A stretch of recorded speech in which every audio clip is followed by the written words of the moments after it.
to the UN International Day of Peace online celebrations.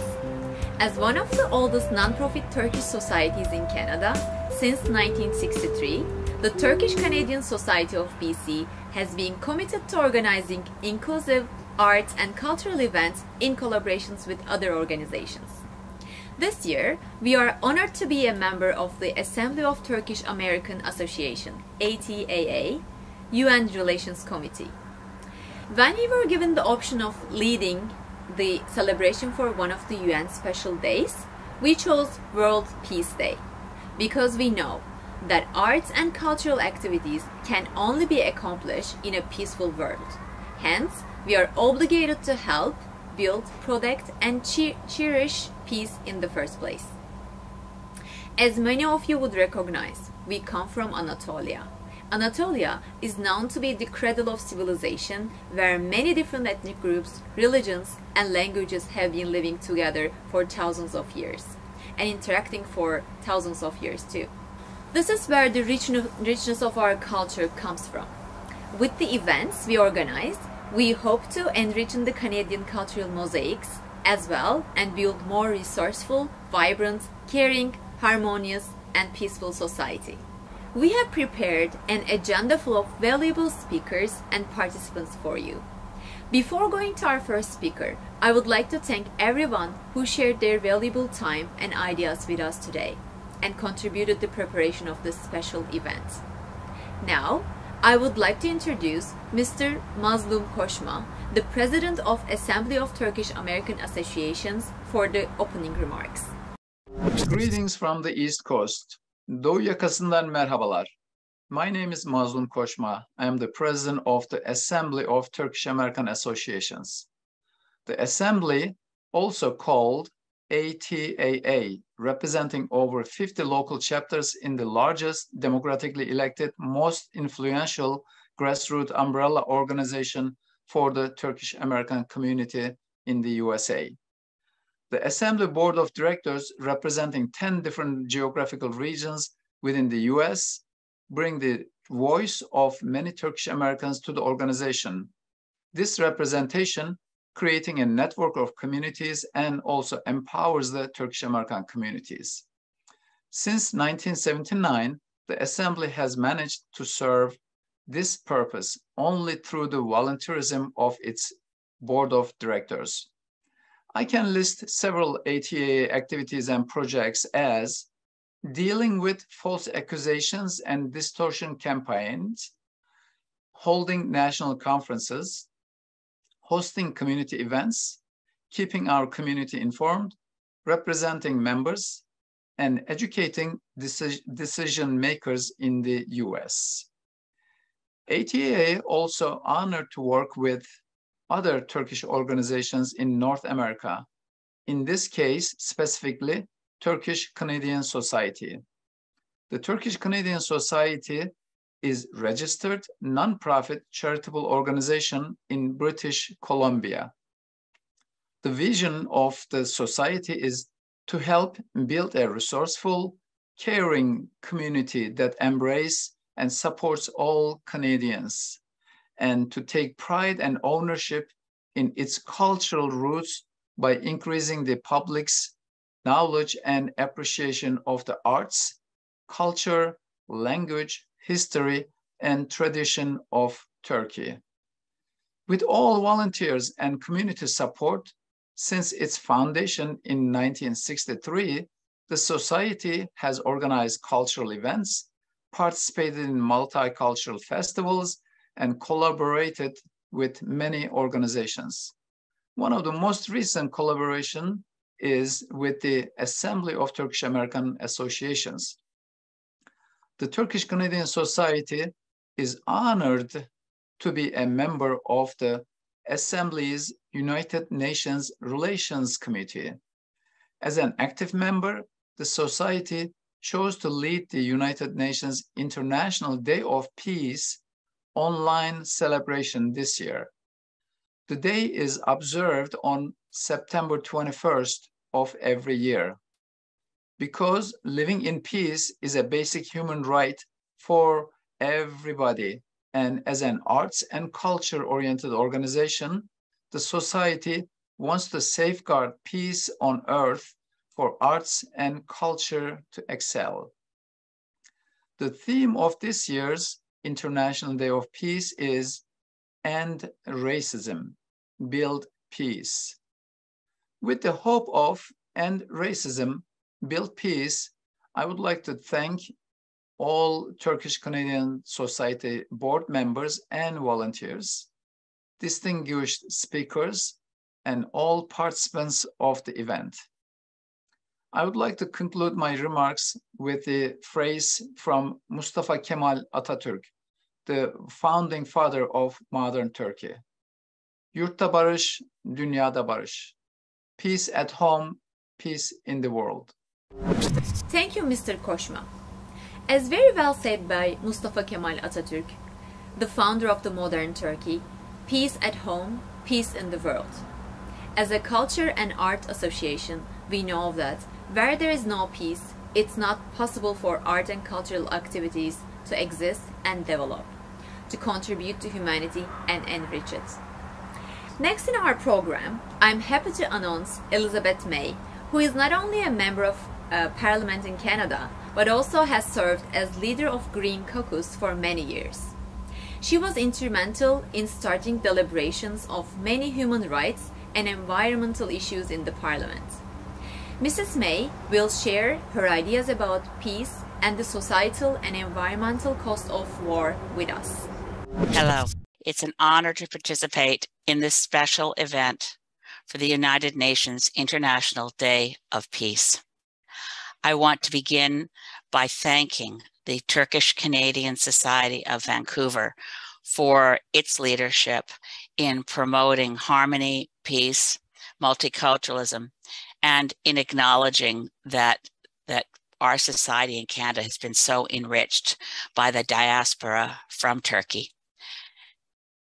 On this occasion of the UN Day of Peace, the United Nations has chosen the theme, End Racism, Build Peace. It's timely, and certainly when they chose that theme, they could not have imagined that we would be a world actually at war in Europe.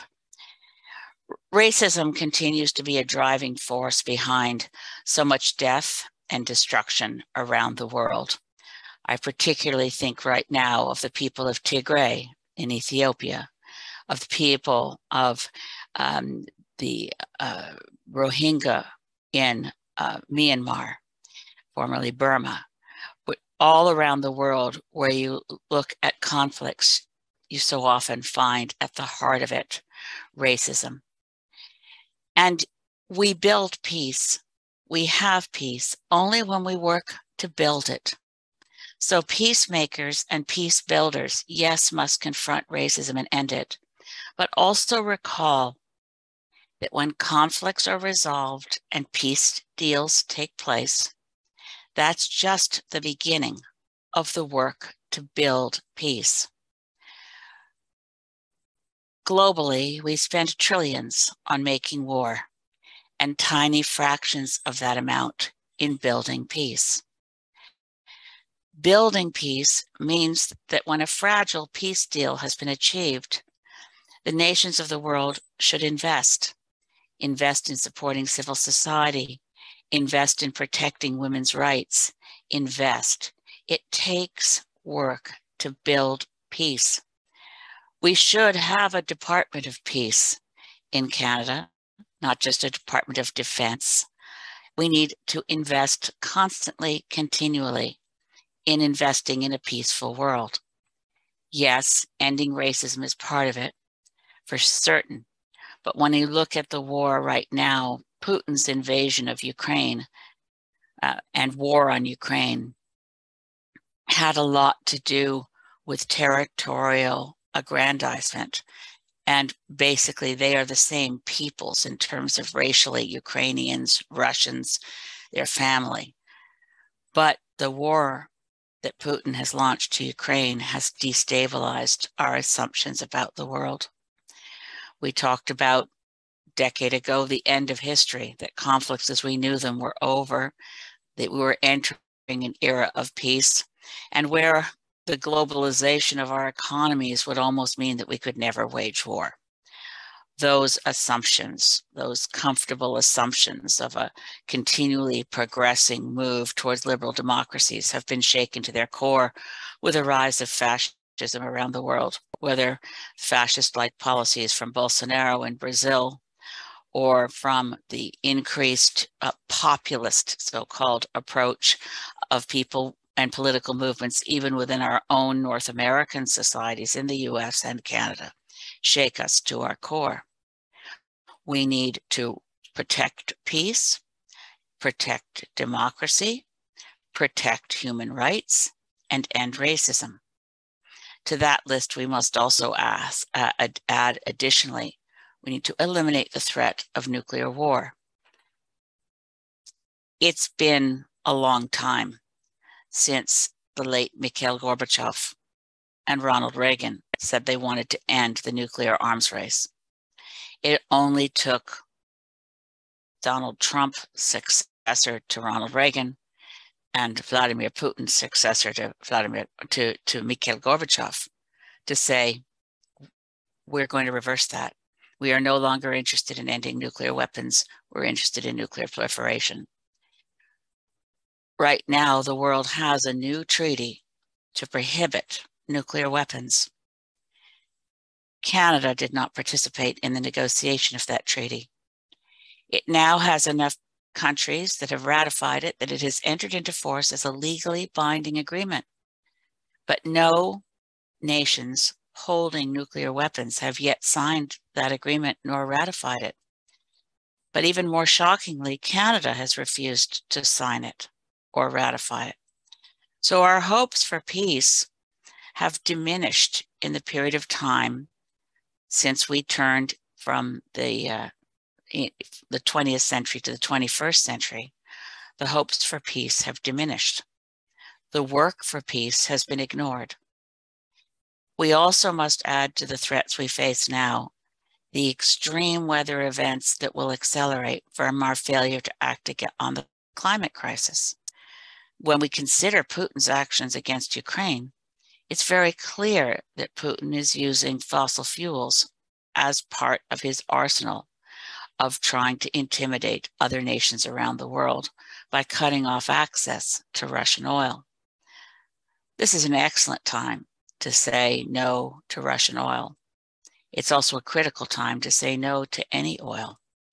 We have to act on many fronts altogether, and on this International Day of Peace, we need to think about how we protect peace, which means we have to protect a habitable biosphere. There is no peace on a planet where nation states are threatened by the continual disintegration in the face of climate events from which they cannot recover. We see a small sign of that now in the fact that a third of Pakistan is underwater. Multiple climate events have been long forecast to bring about geopolitical instability. As with repeated extreme weather events, nation states crumble. We need to act now while a functional system of multilateralism exists. The United Nations exists. Nations that may be at war in other corners or on other issues can come together through shared purpose of ensuring a livable biosphere and a human civilization that endures. This is hard work. It's hard work in peace building. It's hard work in peacemaking. And it requires, as part of that agenda, shutting down the fossil fuel industry everywhere, moving to energy systems that don't kill us, solar and wind and offshore wind, and energy efficiency and conservation, and reducing our consumption patterns, ensuring that there's enough for everyone. As Gandhi once said, the world has enough to ensure that every human being is clothed and fed, but there is not enough in the world to meet the greed of one single village. The way in which we live will make a difference to future peace, to human rights, to ensuring a livable world and a survivable civilization on a survivable planet. All these issues interlink every which way you look. The UN Secretary General Antonio Guterres has made this clear over and over again, as has Ukrainian President Zelensky, that even with the Russian attack on Ukraine, he said, we mustn't forget the climate crisis. We have to increase our efforts to get off fossil fuels, increase our efforts to move to renewable energy. Of course, peace also is very closely linked to meeting the needs of the peoples of this planet, particularly in terms of food security. The current war between Russia's attack on Ukraine threatens food security, threatens new famines. But before Putin invaded Ukraine, we were talking about the threat of increased famine as a result of the pandemic. And the World Food Agency was moving fast to try to get more food to the countries most at risk. The combination of Russia's attack on Ukraine in imperiling grain shipments around the world and the climate crisis make this a very perilous time for food security. And people who can't feed themselves are much more likely to fracture as a society, and the military threat then increases, the threat of fascism then increases. I'm aware as I share this keynote address with you that I haven't brought you much in the way of good news, but there is good news. And the good news is that we're all still talking to each other. We have a chance because time has not run out. We watch, as if those of you who pay attention to climate science will certainly know, that if we had a large hourglass and tipped it up, the sands are running out on our chances of arresting the worst that the climate crisis may deliver to us, which includes the end of human civilization. If you turn that hourglass up on its head, you'll also see that the time remaining to avert the risk of nuclear war is likewise running out, but there is still time. We have to reorient ourselves as societies to put the quest for peace, the imperative of delivering climate justice, protecting human rights, ensuring food security, ensuring that all the peoples of the world have access to clean, fresh water. All of these things press on us all at once. But the good news is we are not out of time. We have the resources to address all of them. All we lack is the, of course, eternal question of political will, of leaders who will step up when required. In this, I really want to thank the Canadian-Turkish Association of Vancouver and all the grassroots groups all around the world, and especially across Canada, who work to create more dialogue, more shared respect, more of the building blocks of a sustainable, peaceful world. The conversation matters. I know you're in for a session of a couple of hours. I'm honored to have been able to provide some kickoff.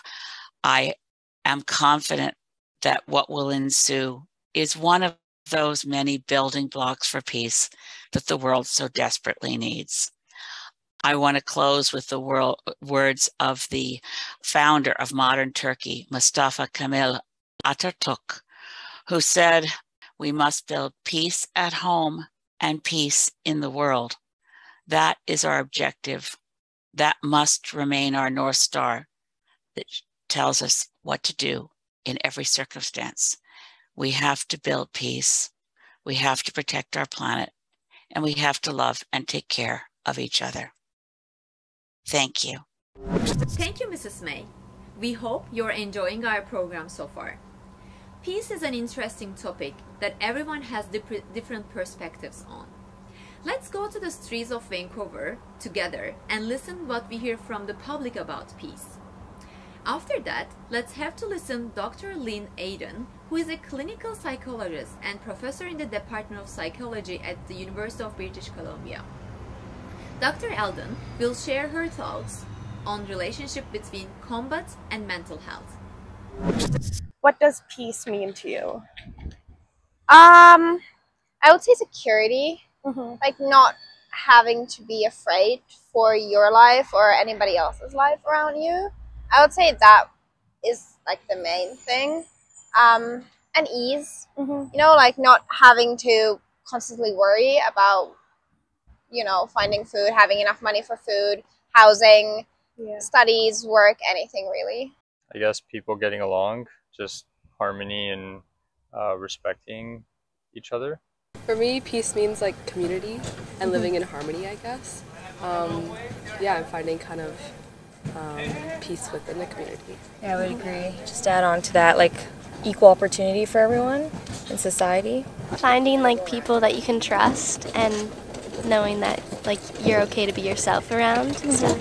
I don't know. I just think like everybody living in like their most harmonious state, like everybody feeling safe to be who they want to be and do what they want to do, and just kind of like everybody accepting that like everybody can do their own thing, and like having peace like for everybody feeling safe. Yeah. Yeah. I think if we can just get to a point where everyone respects each other and knows that we don't all have to be like best friends but can at least respect each other's way of life, then we'll know peace. I think peace for me means, first I think there's like peace of mind and then peace in your heart. So I think it means being able to kind of live the life that you want and not having kind of stress from like the external world. Yeah, either causing you anxiety or kind of putting you in a state where you don't feel safe and more like in a survival mode. I think that would be the opposite of peace. So being in peace is, yeah, just being able to thrive and focus on what you really love and the people you love also around you. Peace is sort of more building a little bit on what she said, sort of making sure you feel safe and sort of sound. I feel like peace is more of a mentality more than anything. Being able to sort of be at rest and not worried about external factors around you. Yeah, so really just how you feel and feeling like sort of secure and safe. And that's sort of what peace, represents to me. Peace is, of course, like it's a very broad topic, but I think it has two sides for me. One is having peace and being at peace with yourself.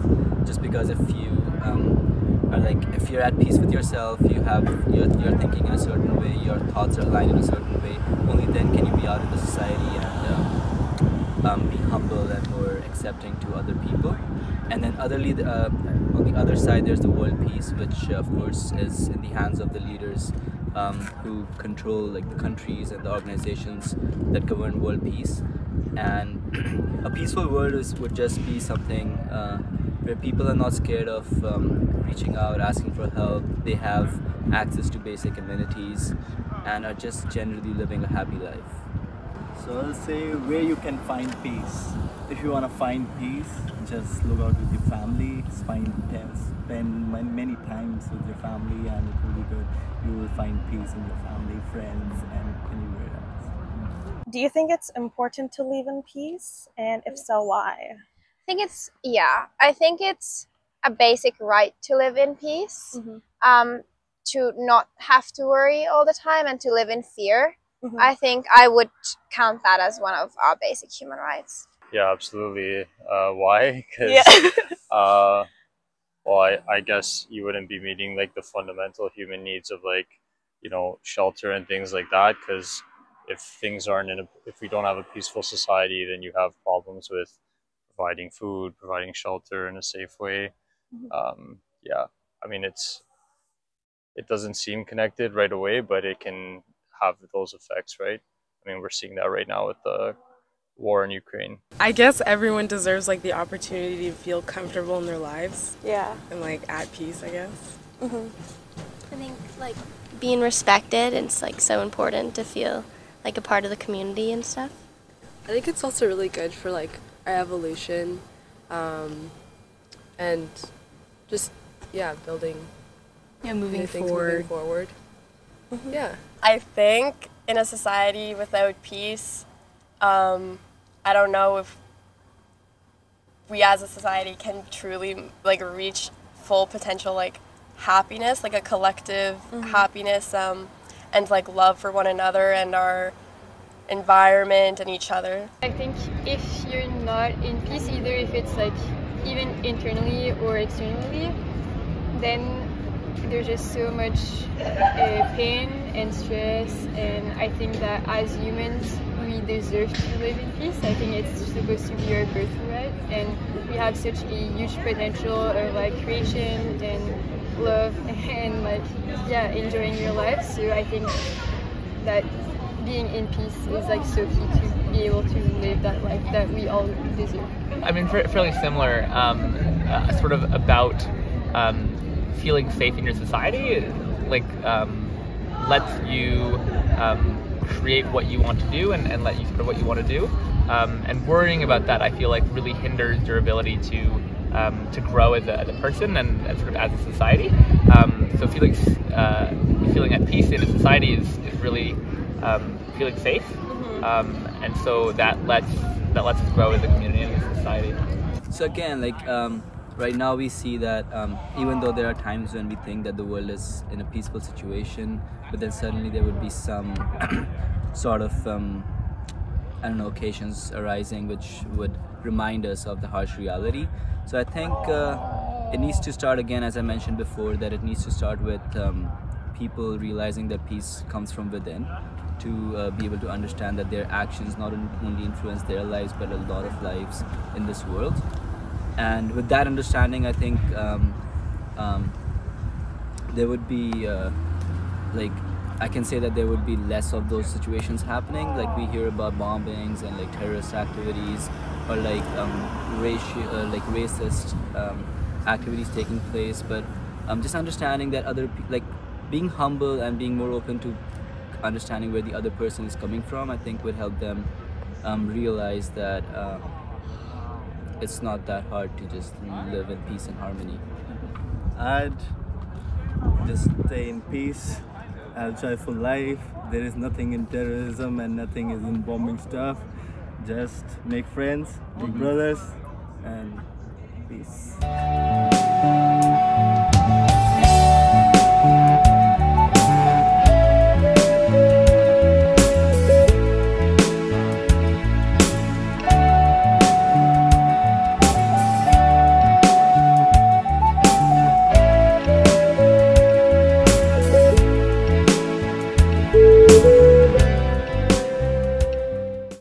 Hello, I'm Dr. Lynn Alden from the University of British Columbia. As a clinical psychologist, I often treat people who suffer from depression or PTSD. Today, I've been asked to speak to you about the effects of combat on mental health. Since 1989, approximately half of the world's countries have experienced combat. Half, that's a sobering statistic.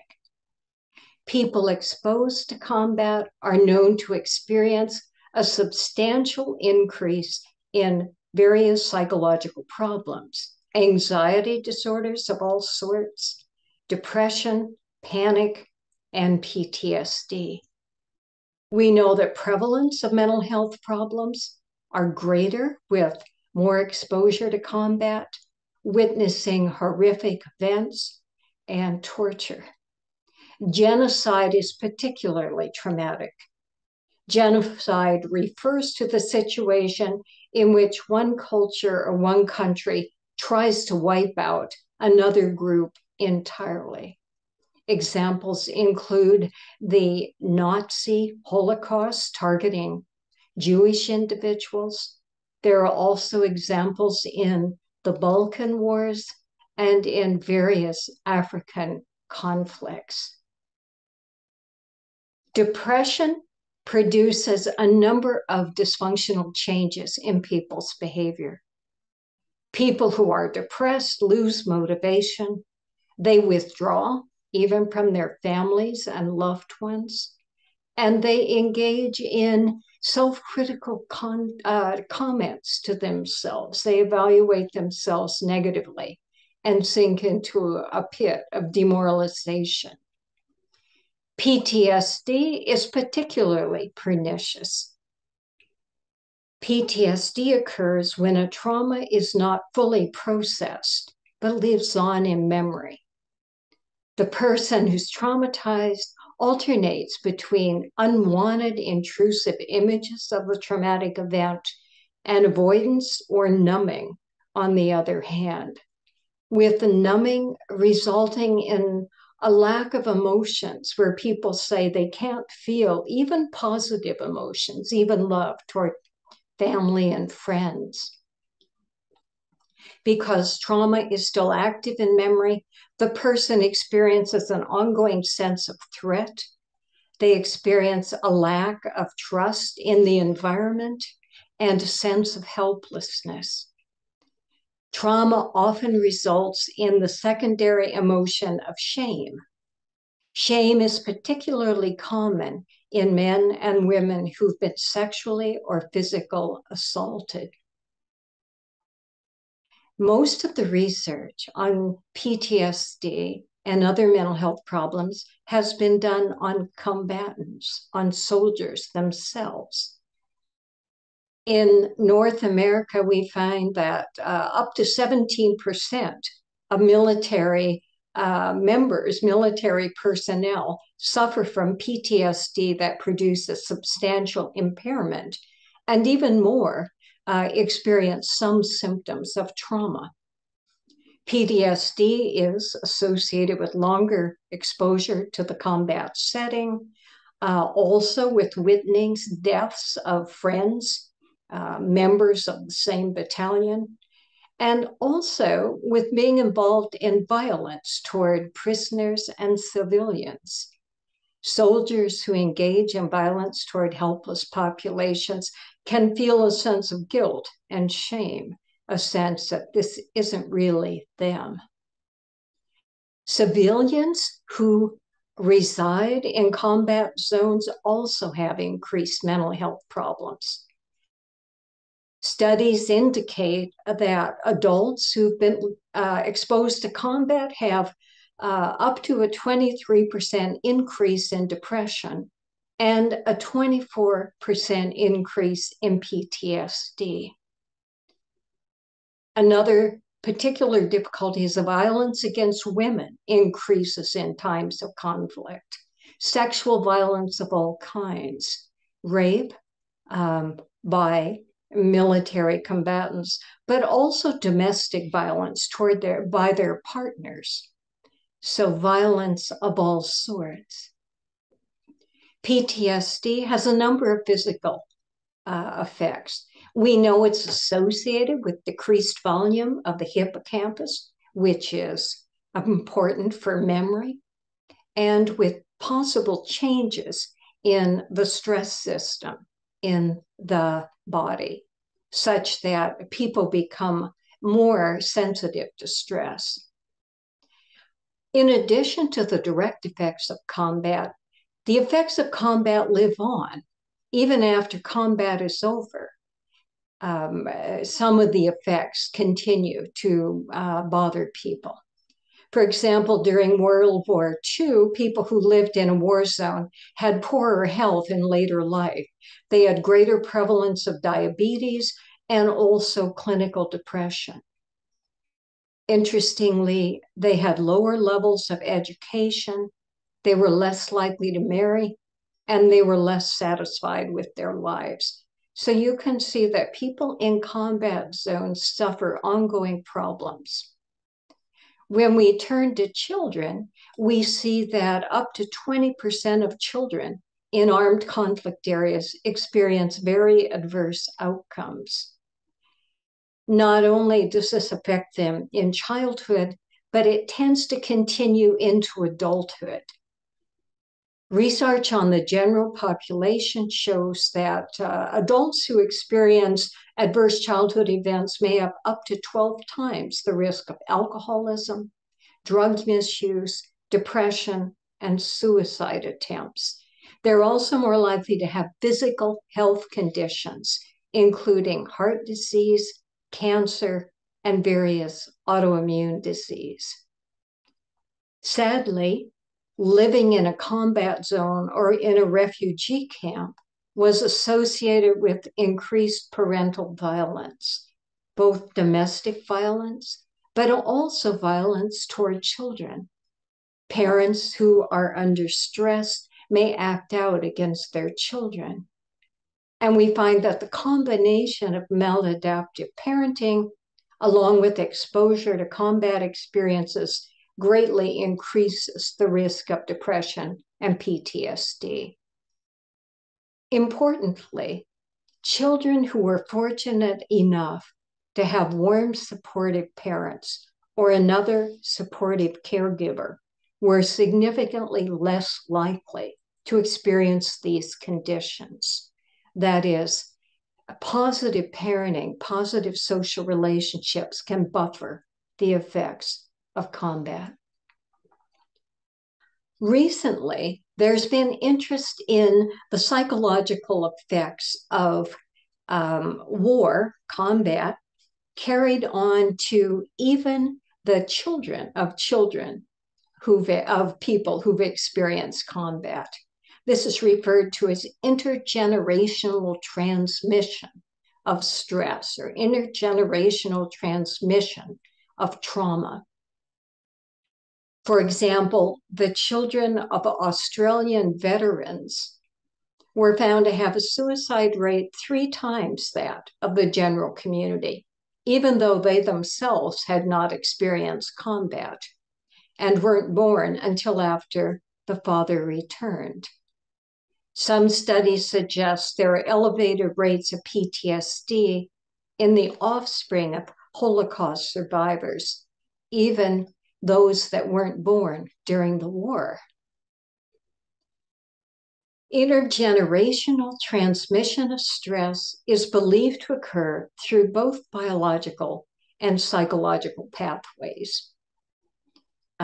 First of all, studies in the general population show that maternal stress during pregnancy is associated with negative outcomes in children, including risk of infection and mental disorders.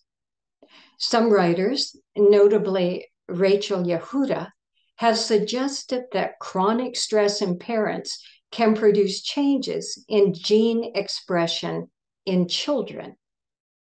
So some writers have suggested that what happens is that there are epigenetic changes related to parental stress that in fact go on to produce changes in the children.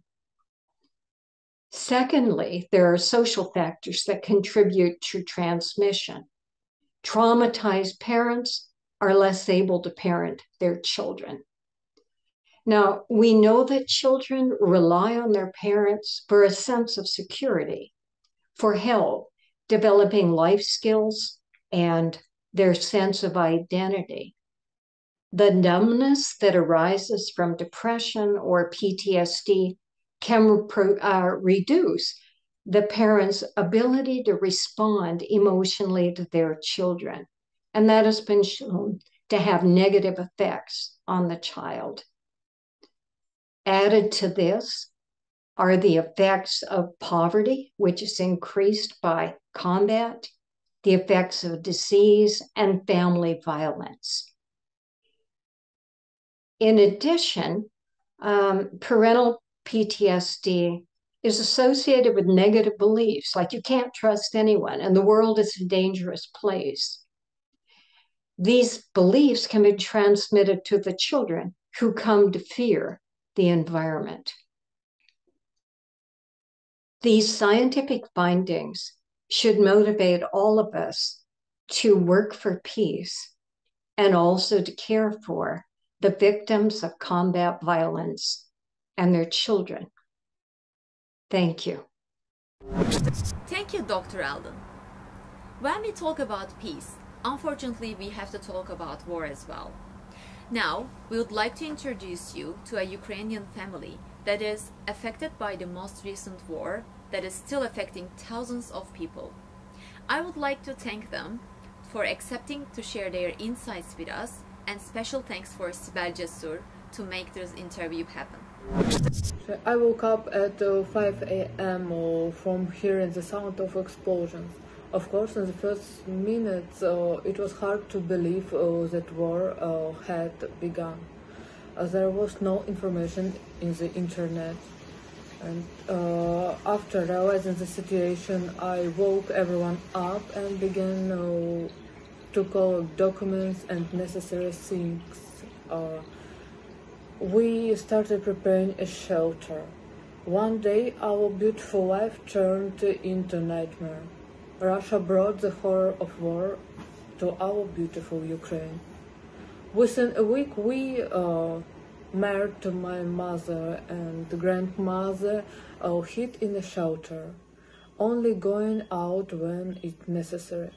Later, we had the opportunity to leave, but our parents demanded that we should go without them.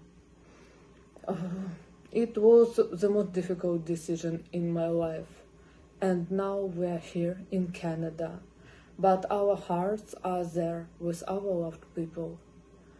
For me, as for all Ukrainians, I think the time has stopped.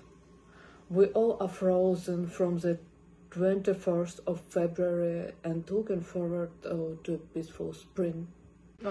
Of course, now we're in the safe place, but our lives will not be the same as before. And anyone who has not lived such days will not understand our situation.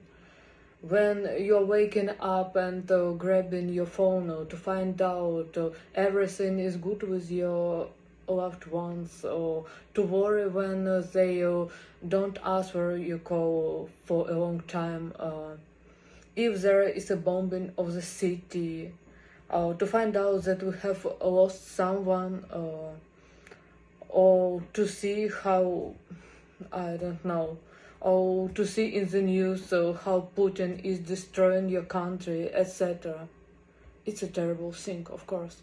And this pain is with us all the time, compresses the heart and stops our breathing.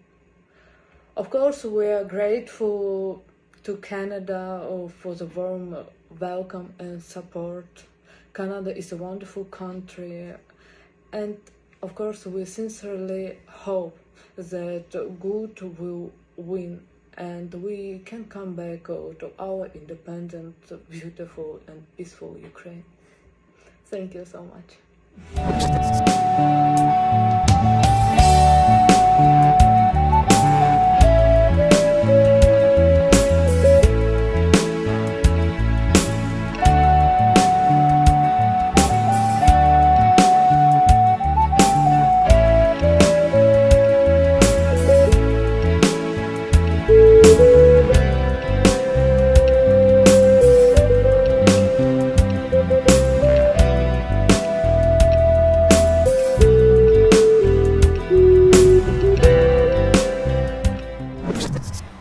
Thanks so much for the Ukrainian family for sharing their experiences with us.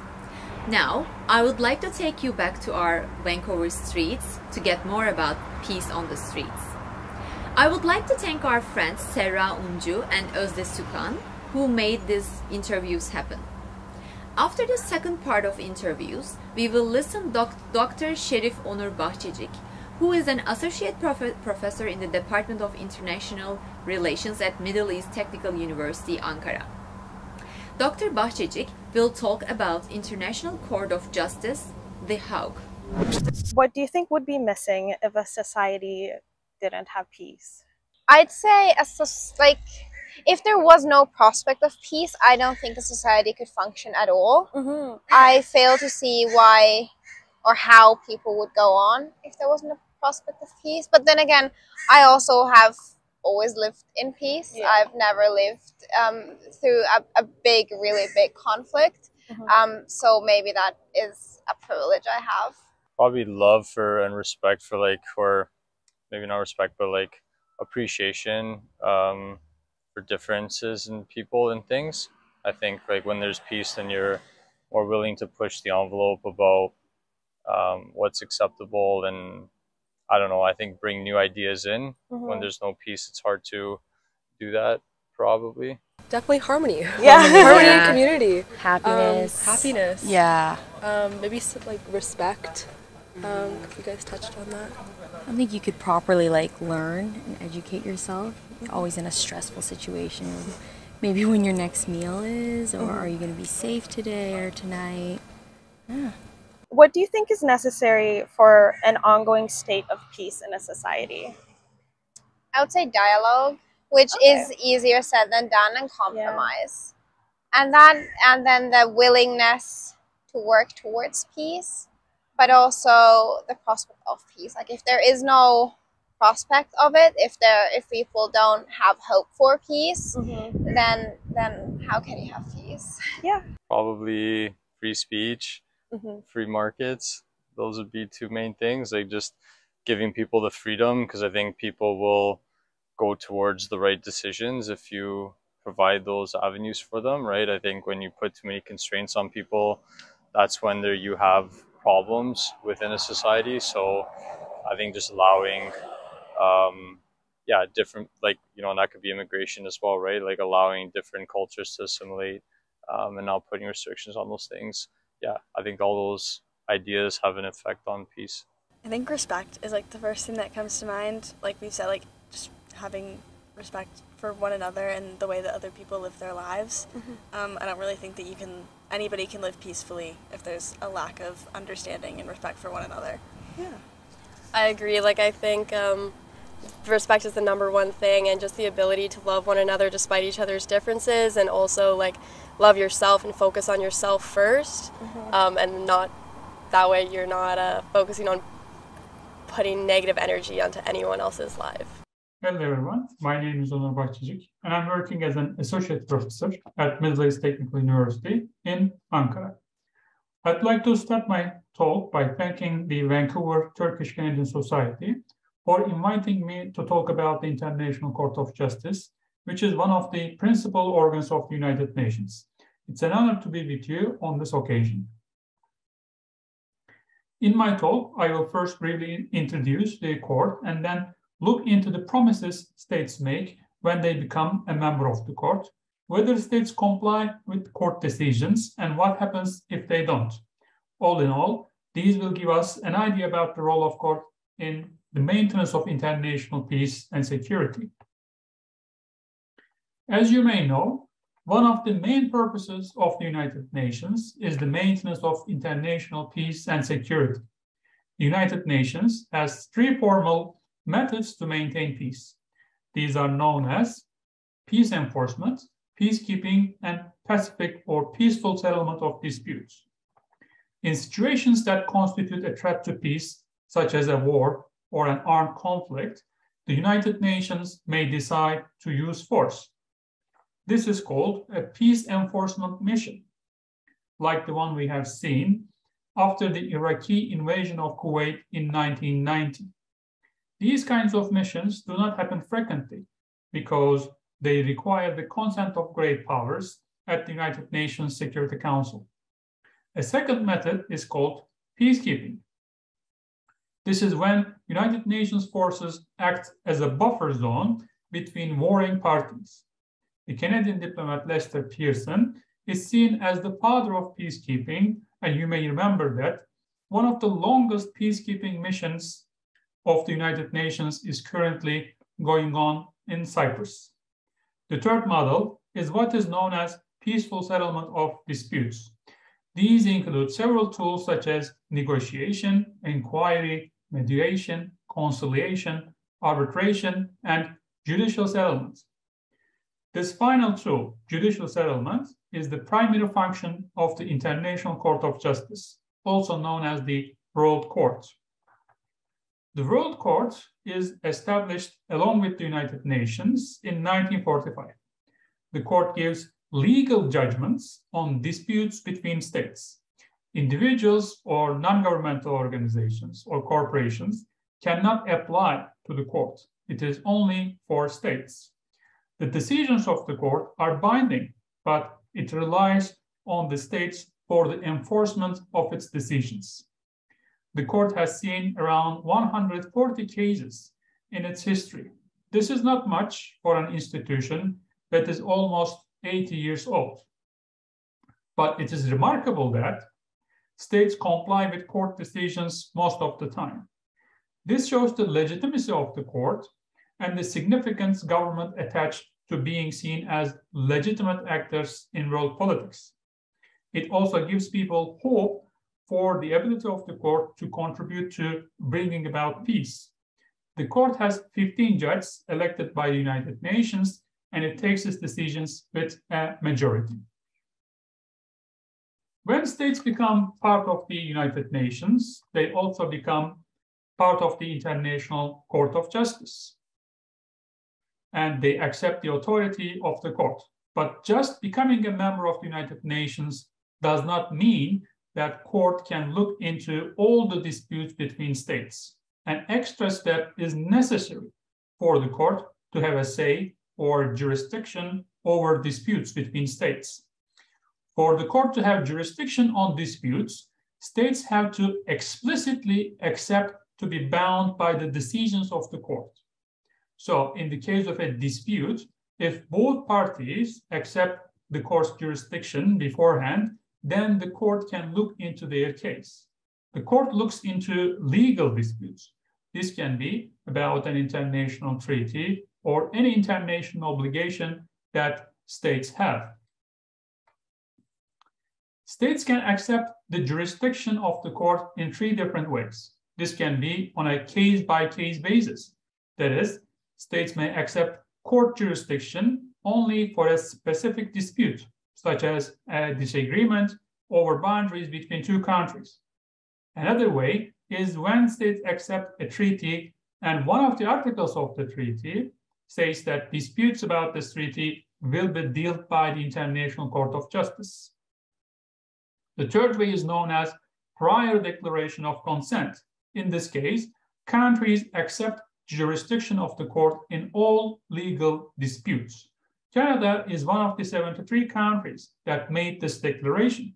However, in 1994, the Canadian government declared that it does not accept court jurisdiction in disputes related to the Northwest Atlantic fisheries. This was because the fishery resources in this region was declining, and Canada wanted to reduce fishing in this part of the world and also wanted to prevent other countries to fish around here. This led to a dispute between Canada and Spain known as the Turbot War in 1995. The Canadian Coast Guard and the Spanish Navy were deployed and guns were fired. But thankfully, this was a bloodless war. The Spanish government's attempt to take this issue to the court was rejected by the court. This is an interesting case that shows that although the presence of the court does not always bring peace, the lack of court jurisdiction over a dispute is likely to breed conflict. Now, let us look into state compliance with court decisions. In general, we can say that states have a good record of compliance. A good example is the border dispute between Honduras and Nicaragua. This border was disputed for a very long time, since the late 19th century. The Spanish king at that time intervened in this dispute and decided in favor of Honduras. Later in 1937, the 2 countries almost went to war due to a stamp issued in Nicaragua where the borders were marked as disputed territories. Eventually, the issue was taken to the court and the court ruled in favor of Honduras. Nicaragua made a declaration and accepted the court decision the same day. There can be cases where court decisions do not require any action by states involved, but the court just confirms a series of facts. The case between Serbia and Bosnia on the Srebrenica massacre can be seen as such a case. In this case, the court found that Serbia did not carry out its duty to prevent genocide. No reparations were decided by the court. Let me add that in Bosnia, people were not happy with this outcome because the court decision did not find the Serbian state as responsible for genocide. And also, incidents outside Srebrenica were not specifically described as genocide. Whatever the outcome, the decision of the court helped Serbia better integrate into the international community. Still another case was between the United States and Nicaragua, where the United States did not comply with the ruling of the International Court of Justice. In the 1980s, the United States was funding right-wing militia or armed groups known as Contras against Nicaragua. The Nicaragua government brought the issue to the court, and eventually the United States was found in violation of the United Nations Charter, as well as Nicaraguan sovereignty. The United States went on helping the Contras. The only recourse that Nicaragua had was bringing the issue to the United Nations Security Council and asking for enforcement. And this is what the government did. As you can guess, after a war of words at the council, the resolution was vetoed by the United States. There are many cases where the court decisions have been successful in maintaining peace. Territorial disputes between El Salvador and Honduras, between Libya and Chad, between Burkina Faso and Mali were solved thanks to the International Court of Justice. In certain cases, submission of a case to the World Court has been an incentive to solve disputes. Looking at these cases, we can conclude that the court cannot bring about peace on its own, but can create the conditions of peace by clarifying the rules of the international system. Like the United Nations, the court cannot take us to heaven, but it can save us from hell. Thank you for listening. Thank you, Dr. Bahçecik. In this part of our program, we will focus on peace and how important that is for kids. First of all, we will have Associate Professor Ceren Acartürk, who is a faculty member at the Department of Psychology and the Executive Council member at Migration Research Center at Koç University. In addition, she is also coordinating the Trauma and Stress Research Laboratory. Mrs. Acartürk will share her thoughts on wars at the heart of kids.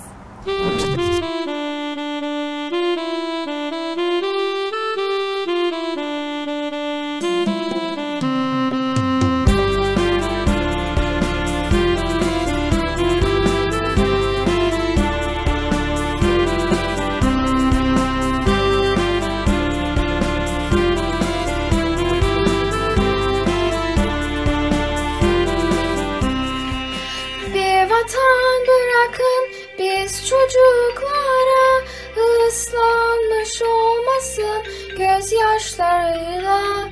Bir vatan bırakın biz çocuklara ıslanmış olmasın gözyaşlarıyla. Oynaya gelin çocuklarla el ele el ele gelin çocuklar. Oynaya oynaya gelin çocuklarla el ele el ele gelin çocuklar.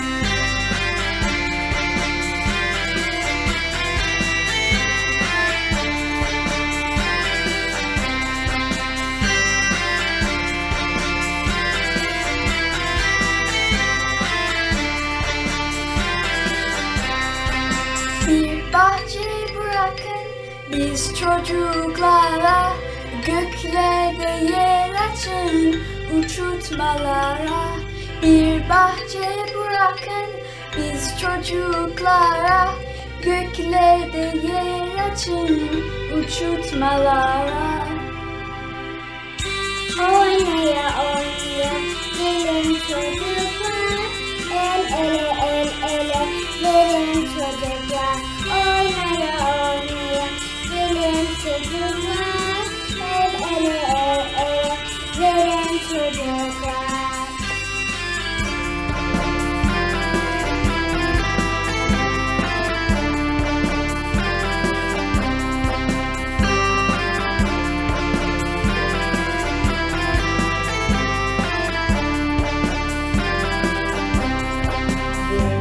barış bırakın biz çocuklara. Uzansın şarkımız güneşe ve aya.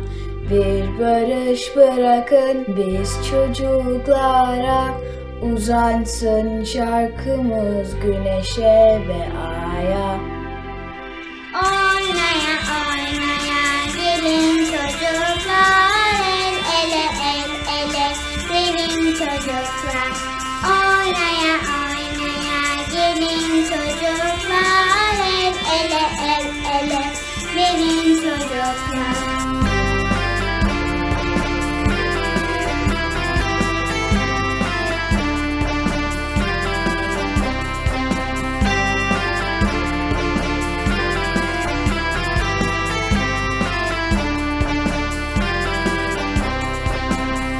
Dünya bırakın biz çocuklara, yazalım üstüne sevgili dünya. Bir dünya bırakın biz çocuklara, yazalım üstüne sevgili dünya. Oynaya oynaya gelin çocuklar, gelin çocuklar. Oynaya oynaya gelin çocuklar, gelin çocuklar. Oynaya oynaya gelin çocuklar, gelin çocuklar. Oynaya oynaya gelin çocuklar, gelin çocuklar. Hello, I am Ceren Acartürk and from Koç University. I'm an associate professor of clinical psychology. At the end of 2021, due to conflict and violence, there were nearly 37 million children forcibly displaced, excluding those newly displaced due to the war in Ukraine. This means that more than 1 in 10 children are affected by conflict in the world. According to UNHCR, 13.7 million of those children are refugee and asylum-seeking children, and the rest are internally displaced. It is also important to note that some of those externally displaced children live in detention centers, which are often associated with challenging conditions and uncertainty about the future. These numbers highlight the importance of understanding the psychological effects of conflict on war on children so that we can look for ways to support them for a better future. So let's first talk about the traumatic experiences of children who are exposed to war. Most of the armed conflicts occur in lower and middle income countries where high majority of gross population of children live. Children in settings of armed conflict are at heightened risk of being subjected to various kinds of terror, such as witnessing killings, life threats, becoming injured or physically, sexually, or emotionally abused, and separation from family, besides the other risk factors for mental health, such as lack of access to healthcare, education, or housing. Unfortunately, the traumatic effects of war doesn't end there, but continues during forced migration and after migration via post-displacement factors for the ones who were forced to leave their home country. Those risk factors include experiencing discrimination, bullying, poverty, language barriers in the host country. All these factors, in addition to war trauma, constitute significant risk for mental health problems for adults and children. Despite previously it was believed that children wouldn't remember traumatic events, so they are not at risk for psychological problems, the negative effects of war trauma on mental health of children are now well established. Not only that, but the research also indicates that children are more profoundly affected by war compared to adults for different reasons and are one of the most vulnerable groups. But why children are more vulnerable to the effects of war? Children depend on the care of others, mainly their caregivers. They not only require food and shelter, but also sensitive and responding care from their caregivers, including love, empathy, and attention for a healthy neurophysiological, physical, and psychological development. Their attachments to their caregivers may break in times of war due to loss of their parents. Even when this is not the case, their parents themselves may unfortunately not be able to provide these requirements because they are also experiencing the traumatic effects of war, and they may be occupied with protecting and providing for their family. We know from the research studies that parental trauma exposure is associated with maladaptive parenting styles, decreased parental emotional availability, and insecure attachment. When we consider all of these factors related to the establishment of a healthy attachment in combination with the traumatic experiences children may be exposed during war, the result is an increased risk for developmental problems and ill mental health. Because remember, children's emotional, physical, and social development are still ongoing, and these experiences may interfere with the normal development processes of a child and leading to a heightened risk for common mental health disorders. Let's briefly mention those common mental health symptoms and disorders. During war and flight and in the post-resettlement period, children may show a broad range of stress reactions such as dependent behaviors like clinging to their parents and fear of being left alone, and other specific fears, psychosomatic complaints, emotion, regulation difficulties, and aggressive behaviors. In addition to these stress reactions, studies also show a higher prevalence of common mental disorders among children affected by war as compared to the general population. A recent meta-analysis with refugee and asylum-seeking children have shown that the prevalence of post-traumatic stress disorder was 23%, although this rate changed according to the displacement time, and it even goes up to 35% for those children who were displaced recently, 2 years or less. The other influencing factors found by other studies were the degree and duration of trauma exposure, perceived life threat during the traumatic event, the location of resettlement, and post-trauma variables like the degree of social support, social withdrawal, and family functioning. When we look at the characterization of PTSD among children, we see that they experience symptoms such as hyperarousal, dissociation, restricted affect, sadness, and detachment, sleep disruptions, including having nightmares related to their traumatic experiences, and re-experiencing the traumatic event. For an example, studies conducted with war-affected children shows how children's play and their art are affected by the traumatic experiences with the emergence of morbid themes and repetition of traumatic events during their own plays. Of course, it is important to note once again that these reactions don't develop independently from other factors and may change depending on the developmental level of the child as well. We see that when the children who are between age 0 to 10 are more likely to experience psychosomatic symptoms, the adolescents, on the other hand, have increased risk for substance abuse. In addition, even though more studies focus mainly on PTSD as the primary outcome, exposure to war trauma in children may also result in other increased internalizing reactions such as depression and anxiety disorders. The meta-analysis that I just have mentioned found that the prevalence rates of depression and anxiety for refugee and asylum-seeking children were 16% and 14% respectively. We also conducted a survey study among the Syrian refugee children in Istanbul, and we found that 24% of the children had the symptoms of at least one common mental health disorder. Hence, we know that the negative effects of conflict and war on children's mental health is tremendous. Unfortunately, this effect doesn't end once the child is an adult. Quite the reverse. Longitudinal studies show that being exposed to war trauma increases a child's risk of developing both medical and psychiatric disorders as an adult, which means that the effects of traumatic events experienced by children are long-lasting for individuals. Not only that, but war trauma can affect future generations too. Recent studies indicate that trauma can be passed from one generation to the next. I previously mentioned how parental trauma can indirectly affect the development of children through parenting styles and insecure attachment. We talked about this when we were discussing why children who are exposed to war are more vulnerable to the traumatic events. However, we need to remember that these children may themselves become parents and be responsible for the healthy development of their own children.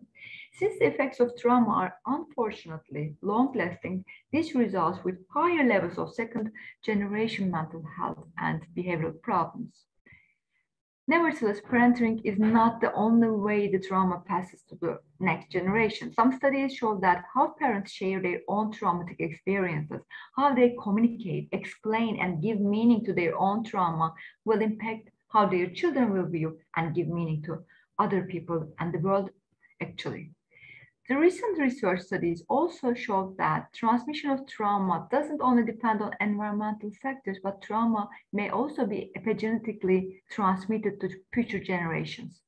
Thus, psychological effects of traumatic events such as war don't go away when the traumatic events end.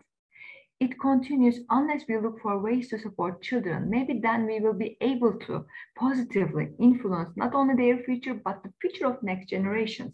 There are various programs developed by different organizations with this aim. Especially the use of prevention strategies is recommended by mental health professionals and researchers to prevent the incidence of mental health disorders before they develop. There are also intervention programs for children, such as school-based interventions designed to reduce psychological symptoms and increase resilience in children and adolescents who had experienced war trauma. These programs are supported by the evidence which indicates that the social support structures provided by a school works as a protecting factor. It is also worth to mention that these interventions often include psychoeducation about responses to trauma, the use of psychodrama techniques and games. In addition, research indicates that the intervention programs delivered to parents may also be effective in improving parenting behaviors and indirectly increasing the well-being of their children. Therefore, supporting not only children, but their parents as well may be recommended. But unfortunately, many of these children live in low and middle income countries where mental health services are unavailable or inaccessible. We especially see that specialized child mental health services are often lacking in these countries. Hence, it is important to work on the development and dissemination of scalable psychological interventions and prevention programs to close the mental health gap in host countries. To conclude, we need to acknowledge that nearly half of all mental health disorders develop before age 14, and this means that childhood becomes a very important period of life for developing mental health disorders. Considering these facts, the devastating effect of conflict and war on children and indirectly on future generations is a public health concern. The most effective way to prevent this would, of course, be the end of conflicts and wars through political means, and that is our wish for the health of all. Even then, we need to remember that healing the effects of these adversities may take multiple generations and would require immense effort of policymakers, mental health professionals, and so many people. Thus, as a public health priority, rights of all the children should be protected.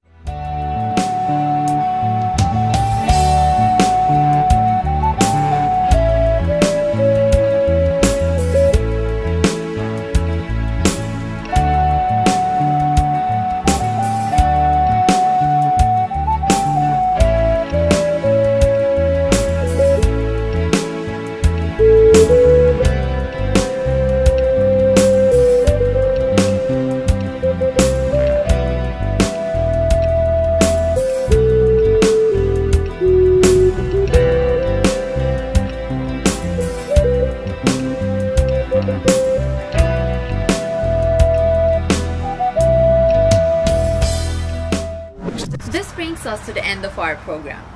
On behalf of the Turkish-Canadian Society and Assembly of Turkish-American Association, I would like to thank all of our contributors for this content and thank you for watching us. We wish you a peaceful day.